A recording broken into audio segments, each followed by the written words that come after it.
Всем привет! Вы на канале Дело мастера боится. Сегодня я покажу и расскажу, как приготовить белое вино с винограда Мускат Белый. На улице уже конец сентября, он набрался достаточно сладости, его начали есть осы и можно его уже обрывать. В прошлый раз я готовил вино из винограда Молдова.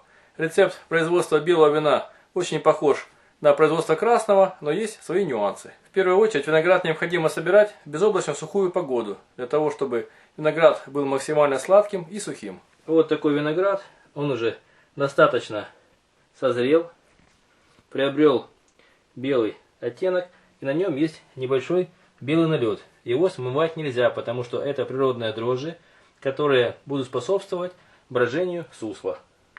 Для того, чтобы вино не перекисло и не пахло плесенью, необходимо отобрать все гнилые заплесневые ягоды и обобрать ягоды от гроздей. Отрываем ягоды аккуратно, стараясь их не раздавить раньше времени.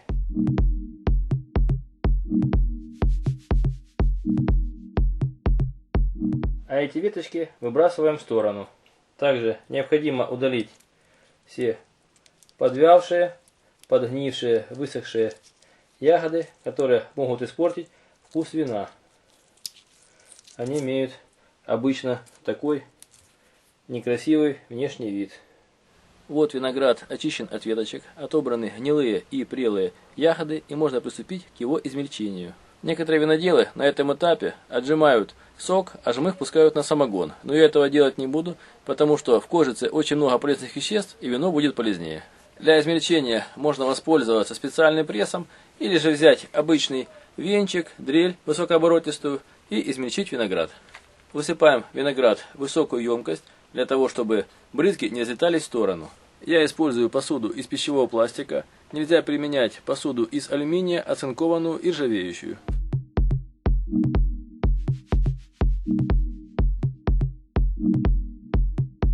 Включаем дрель на максимальные обороты и измельчаем виноград до состояния кашицы.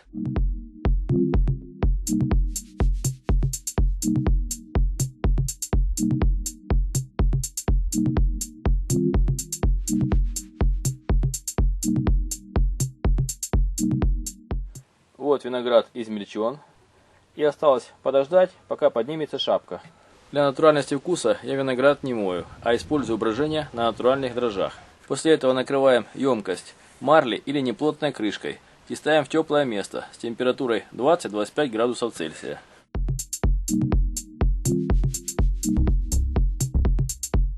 У меня крышка неплотная и пропускает воздух по периметру крышки. В течение суток должна подняться шапка, начаться активное брожение и газовыделение. И если же брожение не начнется, то необходимо добавить немного мезги с уже забродившего винограда.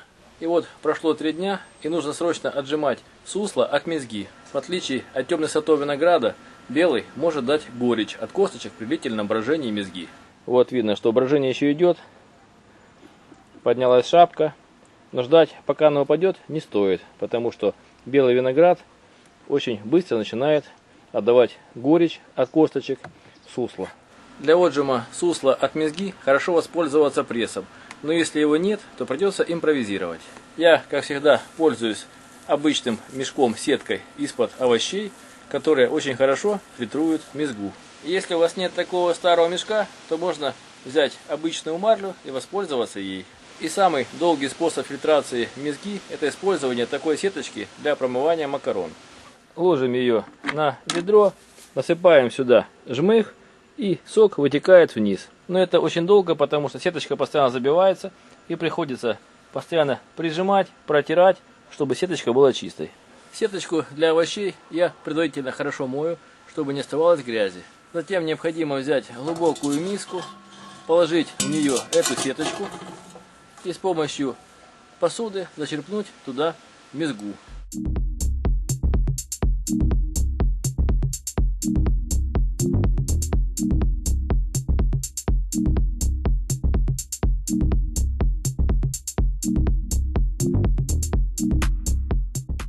Затем берем другую миску, поднимаем мешок со жмыхом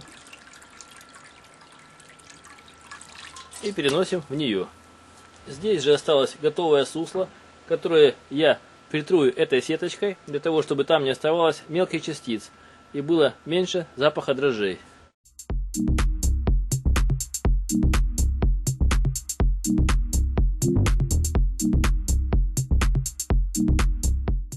Если сеточка забилась и плохо происходит фильтрация, берем обычную чистую ложку и по кругу протираем сеточку.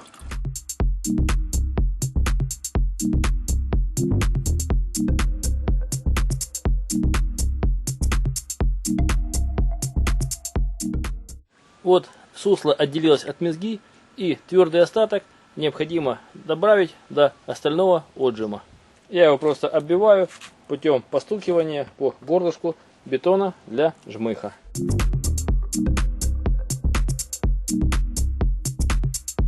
Вот сеточка чистая и снова готова для фильтрации мезги. Пока мы все выжимали, во второй миске уже вытекло достаточное количество сусла. Поднимаем сеточку. Ее можно подвесить, чтобы сок долго вытекал, но это очень долго, а можно воспользоваться импровизированным прессом. Хорошо закручиваем горловину. Положим сверху нержавеющий кружок или деревянный. И необходимо сильно придавить всем телом. Вот здесь выделился сок, мы его сливаем и продолжаем прессовать жмых.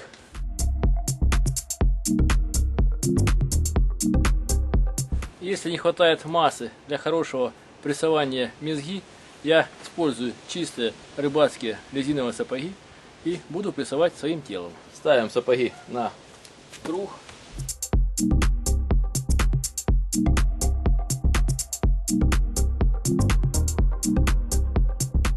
При этом выдалось еще очень много виноградного сока. После прессования снимаем сапоги.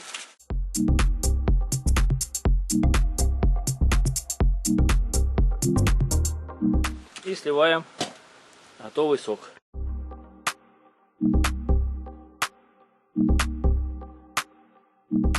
Если вы будете делать второе вино или чачу из этого жмыха, то качественно выжимать жмых не нужно, потому что в нем останется сок, который пойдет во второе вино.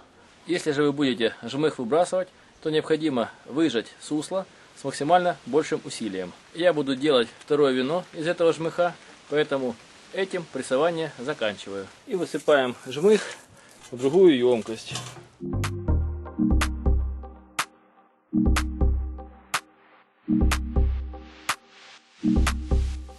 Вот видно, что он в меру сухой. При нажатии выделяется очень небольшое количество сусла, что является нормой. И теперь я хочу сделать полусладкое вино, поэтому я добавлю сахар в количестве 100 грамм на 1 литр сусла. Если вы любите десертные сладкие вина, то необходимо добавлять до 200 грамм сахара на 1 литр вина. Я высыпаю 1 килограмм сахара на 10 литров сусла. И хорошо перемешиваем.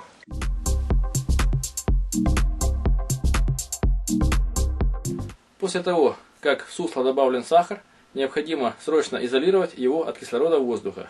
Избыток кислорода, поступающего к суслу, может превратить спиртовое брожение в уксусное и полностью испортить продукт. Для нормальной работы винных дрожжей хватит кислорода воздуха, который растворился в вине при его переливе. Для перелива сусла необходимо создать в трубочке небольшой вакуум.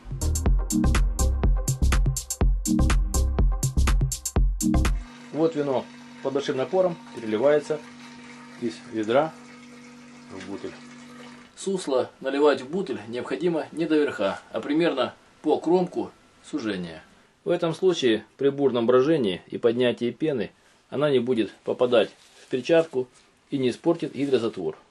Берем резиновую перчатку, большую иголку и прокалываем в одном или нескольких пальцах одну дырочку, небольшую. Я пока сделаю дырку в одном пальце. Теперь одеваем ее на горлышко бутыля. И для того, чтобы она не улетела в случае сильного брожения, я вырезал из резиновой перчатки такое резиновое кольцо, которым мы зафиксируем эту перчатку. Теперь осталось поставить бутыль в теплое место для брожения сусла. Температура должна быть примерно 18-20 градусов Цельсия. Более высокая температура увеличит скорость брожения, но ухудшит качество вина, а маленькая температура может погубить винные дрожжи. Если вы хотите сделать много вина, то можно сделать второе вино из этого жмыха. Для этого необходимо взять такое количество воды, как мы взяли сока из этого жмыха. Затем в эту теплую отстоянную воду добавить сахар из расчета 200 грамм сахара на 1 литр воды. И хорошо перемешиваем до полного растворения.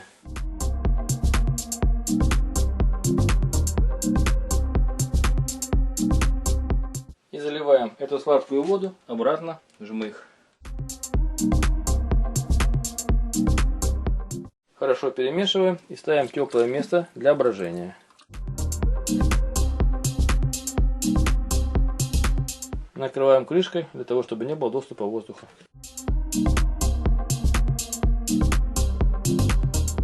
Вот прошло 10 дней брожения вина, и перчатка сдулась. Посмотрим, что с ним произошло. Видно, что появился слой осадка. Он слегка расслоен. И здесь из него поднимаются бульбочки. Это значит, что осадок начал закисать. Это отмершие дрожжи, и необходимо срочно их убрать. Для перелива вина можно использовать любую посуду, кроме алюминиевой и оцинкованной. Я использую трубочку резиновую длиной 1,5 метра. Она наиболее удобная, диаметр 1 сантиметр.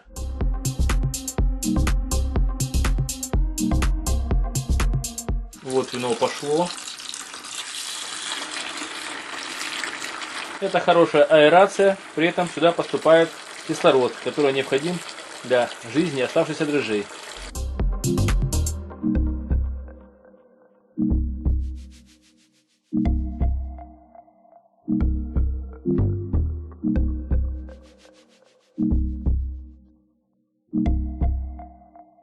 В конечном итоге над осадком остался небольшой слой вина. Его можно не выливать, а еще налить в меньшую емкость, например, 3-литровый бутыль. И при этом определенное количество вина еще появится сверху, а осадок будет на дне. После этого необходимо попробовать вино на вкус. И если будет мало сахара, то добавить 50 грамм на 1 литр вина.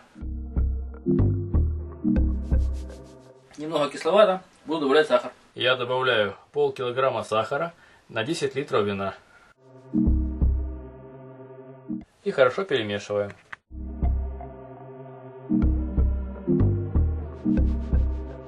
После добавления сахара вино стало полусладкое. Я использую 20-литровые бутыля, потому что они наиболее удобные.